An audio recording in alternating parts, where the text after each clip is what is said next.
Ladies and gentlemen, boys and girls, welcome back to another amazing video. 17 weird places they speak German. Now, haven't uploaded in a little bit, but we have a batch of videos that we're going to be uploading today, this being one of them. Let me know if there are spots that you guys have seen that are a little bit unusual for people to speak German, but they do anyways. I can list one spot, right? The Amish villages in America. Apparently, their tongue, for the most part, is German. Apparently, from what I've heard. I'm not sure if that's every Amish village, but that's where I've heard them allegedly speak German and stuff like that. Where on earth is the Germany of the Caribbean? Well, I found a whole lot of places in the world where fascinating German communities exist and some very curious stories. But first, the fatherland. Europe. Europa. Ich heiße Trixie und ich wohne in der Nähe von Hamburg. Ich bin in einer kleinen Stadt nahe Hannover aufgewachsen und dann immer mehr in den Norden gewandert. Ich arbeite als Schulleiter. Ich bügle als Deutschlehrer. Oh, easy German. Ich arbeite als Lehrer. Just because it's Germany doesn't mean there isn't some interesting dialect stuff going on. During Napoleon's time, the Hunsrück region was briefly part of France, and this German dialect has a few words that sound rather French. Oh my God. Off we go. Vorwärts los. And then here, there, here, da, banana.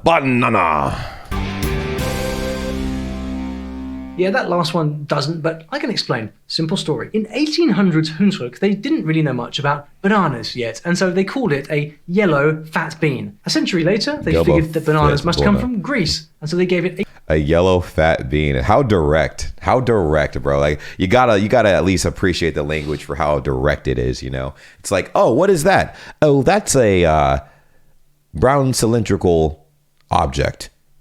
I'm like, what? a Greek name, and I guess it stuck. Even today, there are many ways to speak German in Germany, but German is actually an official language in 6 countries. Germany, Austria, Belgium, Luxembourg, Switzerland, and Liechtenstein. And there are German-speaking populations in all of these countries too. Basically, Europe loves German. In Belgium, only 1% of the people speak German, and they are mostly in this tiny area of Wallonia. It used to belong to Germany until World War I came along.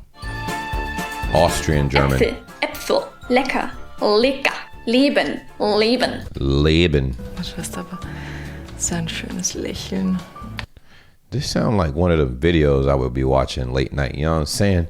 You know, I was just trying to explore the international human relation side of things, and I was like, God dang. Das geht auch für die Zunge. Austrian German mostly has standard German grammar, but a unique vocabulary and lots of different dialects. Check out these 2 totally different words for plum.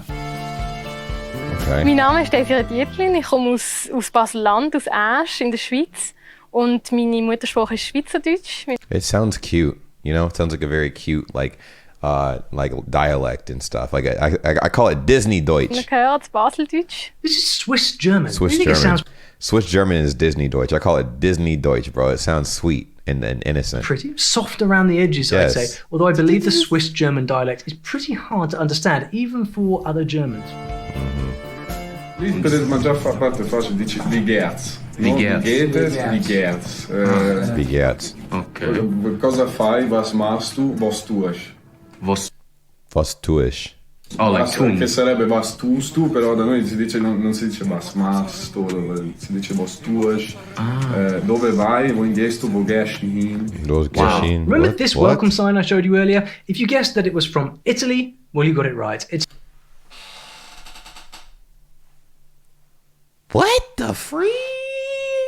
That's in Italy? Really? No way. I refuse to believe that. That's crazy. A village called Isim in the Aosta Valley. People here speak Walser German, which is an outlying dialect of Alemannic German that's actually considered to be a separate language. Check this out. How do you even pronounce this? Mein alten Atta ist gesnin von in zu Überland und der alten Mama ist von Eichme. Bro, what the freak? English. My grandfather came from Gabi. My grandmother from Izimi.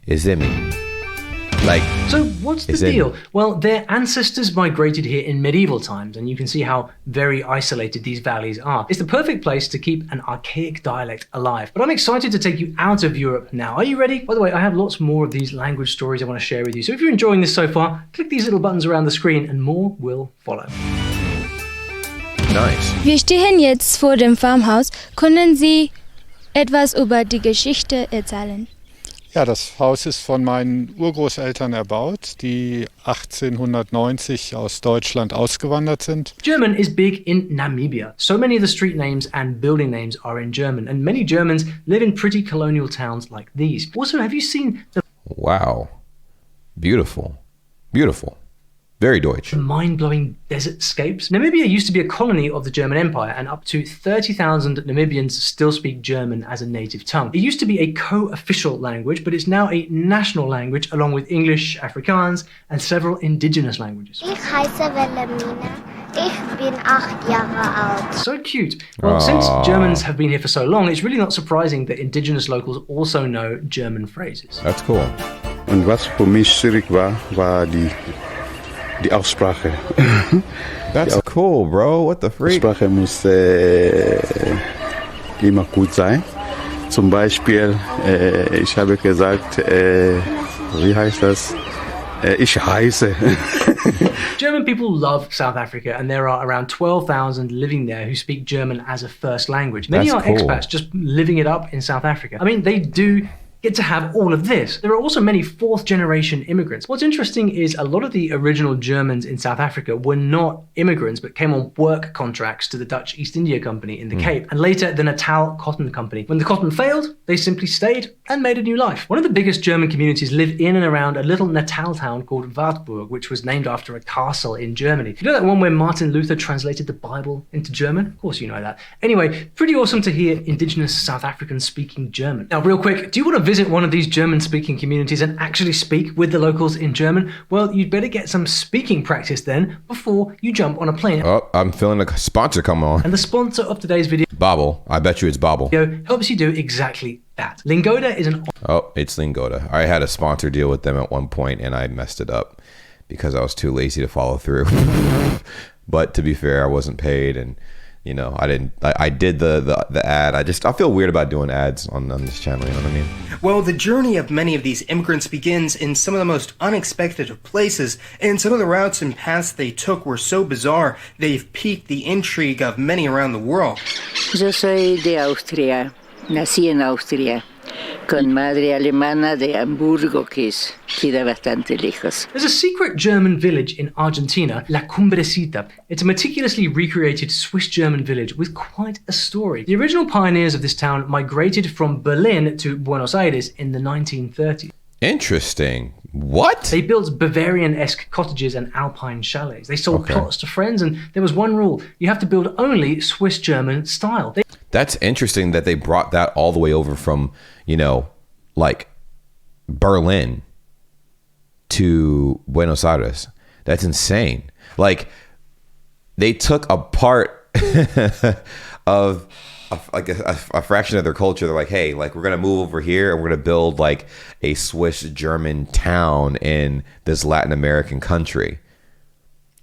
And so it is interesting that you see like these little pockets of German villages and like areas where they speak predominantly German, and countries that predominantly speak other languages, Spanish, English, you know, Korean. There's a German village, a German area here in Korea, like a small town that's like, you know, super German. So it's pretty cool. I might do a video on that, but insane. They even planted trees that would make it look like Bavaria. Well, today about 1,500 people still live there, but not just there, because 8% of Argentinians say they have German ancestry, and that's more than 3 million Argentinians, even if only 500,000 of them actually speak the language. But there's one Latin American country with even more German speakers. Viele kommen in Trachten. Für die Blumenauer ist es eine Tradition. That's insane. It's a tradition for the... Und für die Besucher ein Spaß.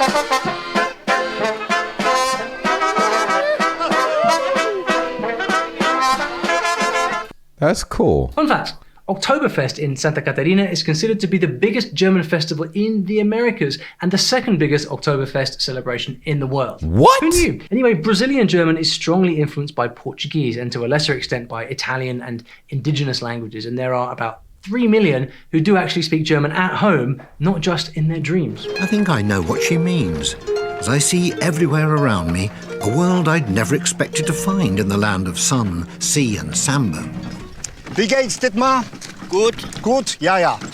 Geradeaus. Geradeaus. In Espiritu Santo, they speak a dialect called East Pomeranian, and East Pomeranian. It definitely sounds like there's some sprinkles of Deutsch in there. the main variety of German in Brazil has this long name that I just cannot pronounce, so don't judge. I'm still getting Yo, Grandens Hunsrückisch. to German. Der Wagen steht schon vor der Tür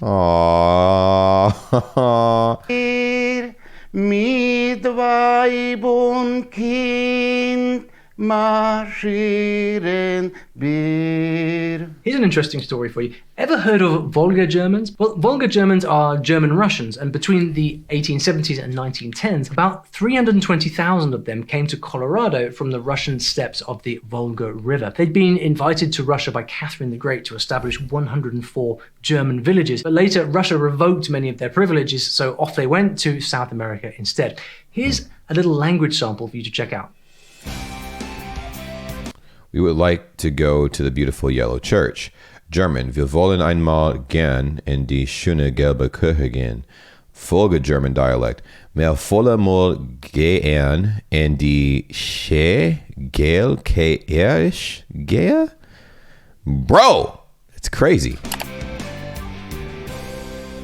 Paraguay, bro. It seems like a lot of the Spanish-speaking countries have like these big villages of people that speak German. That's insane. Okay.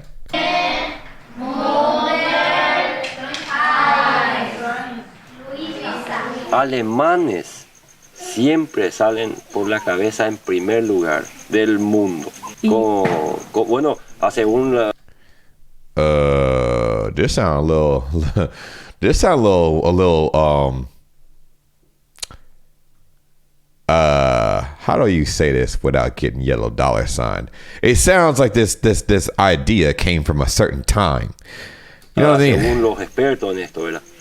Dicen que los alemanes tienen la mayor All right, the best judgment in the world. I mean, maybe, but I don't know about all that. parte del juicio del mundo. Nueva Germania is a district of San Pedro department in Paraguay, not too far from the capital Asunción. Strange story, there was once a German effort to create an Aryan colony. That's the vibe I was getting. When he said that, he's like, the best in the world. I'm like, okay, Schmittler, sit your ass down. It's not like that, right? But I can say, beautiful language, not the best language in the world, right? But definitely a very interesting language. I told you guys the backstory for me, I never wanted to learn German in the first place. I wound up learning it a few years ago, and I was like, oh wow, this is nice. This is actually very nice. It's I feel like language learning in general is amazing for making friends worldwide, right? The world is getting smaller and smaller by the day, meaning that with more technology, we have new avenues of communicating with people from different cultures, backgrounds, religions, races, all that craziness, right? And one awesome way to bridge the gap of our differences is understanding each other's language, how it works, why it works the way it does, understanding history. The reason why I've dove so deep into German and why you see all these videos of me reacting to all these various things on my channel, me doing cooking videos, me trying to make my own little occasional commentary videos on Germany and stuff like that. It's an attempt to continuously passively learn more about the language, right? I feel like it's hard to just learn the language of any country without thoroughly diving into the culture in some regard, because you miss the context, the reason why there are certain connotations and dialects and things of the sort when you are learning. And I feel like, learning the language in its entirety makes your Sprache, or your pronunciation, more authentic, your understanding of the language more authentic, and it makes it easier for people to not only understand you, but sympathize with you. They're like, oh yeah, cool. I mean, I could talk to this guy. He seems like cool peoples, instead of it sounding very rough around the edges. It still will sound rough around the edges, but with understanding, practice, and consistency, you will be able to speak the language quite fluently, or at least understandably, to the point where people will want to engage you in conversation in their language. It was founded as a German settlement in 1887 by the brother-in-law of the German philosopher Friedrich Nietzsche. The plan was a failure. Look at that damn mustache, bro. Look at that damn mustache. He wins. He wins. That wins Mustache March. He was growing that since he was a baby. Thank goodness. And many of its founders abandoned the colony, but not all of them. And today, most of the population in the area still speak a mixture of German and Guarani. Imagine that. Not my strangest story of the day, mind you. Wait till we go down under. Oh my God, Venezuela. Like I'm telling you, it's a lot of the Latin American countries that have these villages, bro. It's not like, they're pulling from other like places in the world. It's like mainly Latin American countries. In 1843, a group of 390 immigrants from Germany's Black Forest arrived in another forest in Venezuela. They were scientists, naturalists, writers, and painters, and they founded a village called Colonia Tovar. It was forbidden to marry outside the colony, but eventually the Misty Mountains worked their magic. Anyway, today it's called the Germany of the Caribbean, and they're pretty famous for hosting their own version of Oktoberfest, but the dancing does not stop there.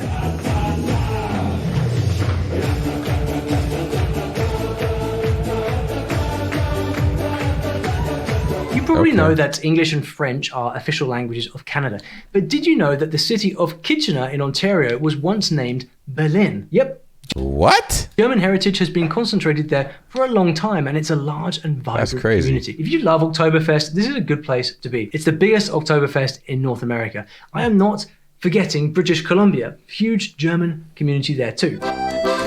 Those of you from the US, I really want to hear if you've ever encountered these next two types of German. So German immigrants in the Midwest came from different parts of Europe and Russia and settled in communities in Missouri, Kansas, and one very well-known community in Bismarck, North Dakota. Actually, the Dakotas are pretty interesting. Apparently, they're the only states where German is the most common language spoken at home after English. But two special varieties got my attention. Pennsylvania Deutsch. Nu haben sie als Jugendlich gespielt bis 8:30, wenn unsere Schule noch gestartet hat. Dann haben wir als die Bell gerungen. Es war ein Stubby Schulhaus. And we had all. Oh my God. Are these munchkins? These look like munchkin horses, dude. These don't even look like real horses. Grades cuts, while it's saving us teachers, die had there. People in Pennsylvania Dutch don't just say hello, they'll say wie bist du heute, which means how are you doing today? And you have to respond with something snappy. I usually say something like, ich bin ganz gut, ich bin so ziemlich. Ganz gut means very good or completely good. But there are a lot of different types of phrases that people use on a regular. But that's like regular. That sounds like standard German. It doesn't sound like any weird dialect or anything. It sounds like that's just regular German, bro. Like just Hochdeutsch. Regular basis. Some people say, good morning, gute Maria. Gute Maria. Okay, that's different. Good afternoon is gute Nachmittag, and good evening. Goody what? Goody Ami what? Is guten Abend. Pennsylvania Dutch? Well, it's an American minority language and not Dutch at all, but a German dialect. Dutch is actually supposed to be Deutsch, and Deutsch doesn't mean Dutch, it means German. Bro, that's what... It confused me, bro. There's a video that I made a long time ago, man. Like I'd say 3 years ago, I was reacting to Rammstein's Deutschland. I kept calling it Dutchland, right? And I'm like, oh yeah, they speak Dutch in Germany, but that's weird because it's Germany. Why would they speak Dutch in Germany? Wouldn't they speak Dutch in where the Dutch people are from and stuff? Like, wait, isn't that like the Netherlands? Yeah. So don't they speak Dutch in the Netherlands and German in Germany? That doesn't make any sense. Doesn't make any sense. Deutsch, German, but there's videos that break down why, it's Deutsch and German in Germany, you know what I'm saying? I know, one of those things obviously designed to make us crazy. Anyway, the community was formed by German immigrants and is still alive and well on the East Coast. I'm pretty sure it's always been called Deutschland, but then at some point, there's an English oh yeah, it's German, bro, German. All the Amish people do know the Pennsylvania Dutch. Some states have a very different accent and they'll use different words. But we can still understand each other.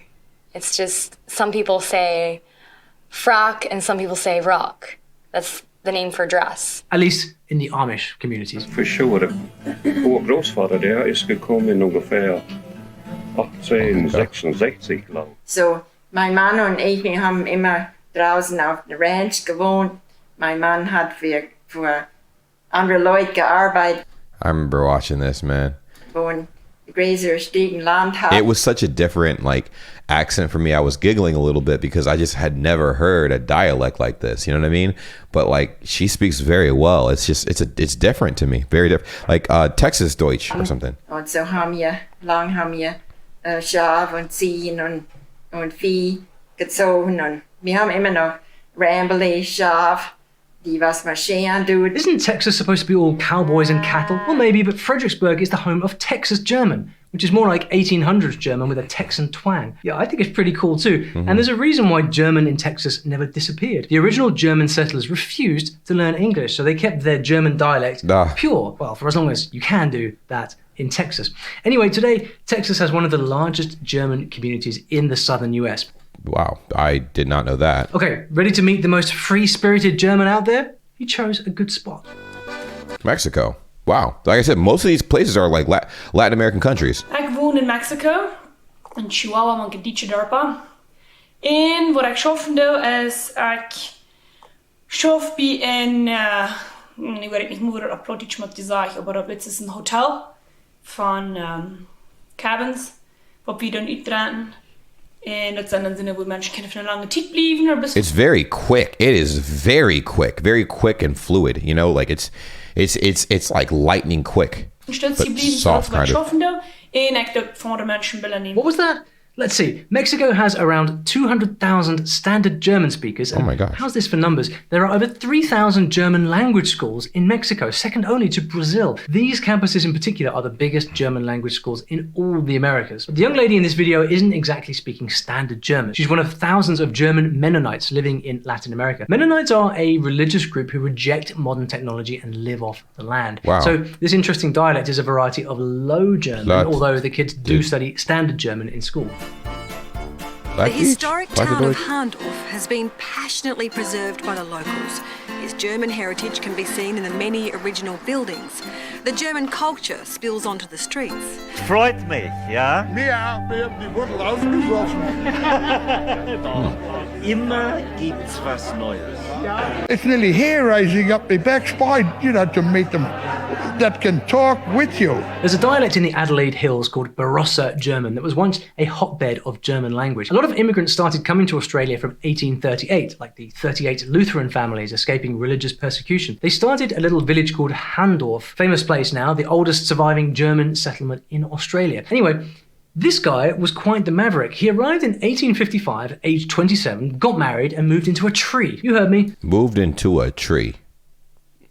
This man moved into a tree. Like he got married, all the good stuff, settled down in this country, and then boom, moved into like a tree house. Like a tree house. The happy couple started their family of 16 children. And I mean, there wasn't much to do back then, so this makes sense. Named their first 7 sons Johann. I mean, what else are you going to call them? Later, I mean, it's the most German name, right? Other Germans moved into this area. They started a school and a church, and well, you know, that's all it takes to make a community. And of course, the language gradually took on some Aussie elements. It got the name Barossa Deutsch. There are even Barossa words in Australian vocabulary. Heard of these?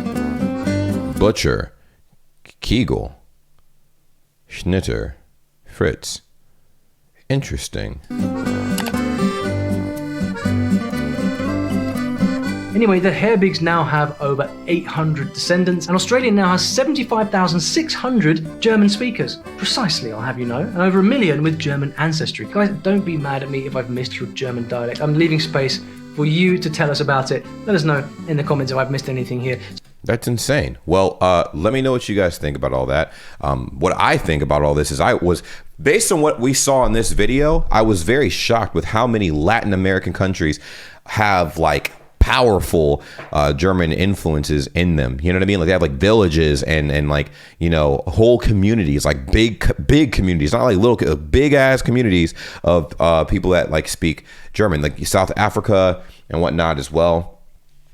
parts of other parts of Africa that have like, you know, areas where they speak German and whatnot. Just very interesting. I was not expecting that at all. So definitely learned a lot for sure.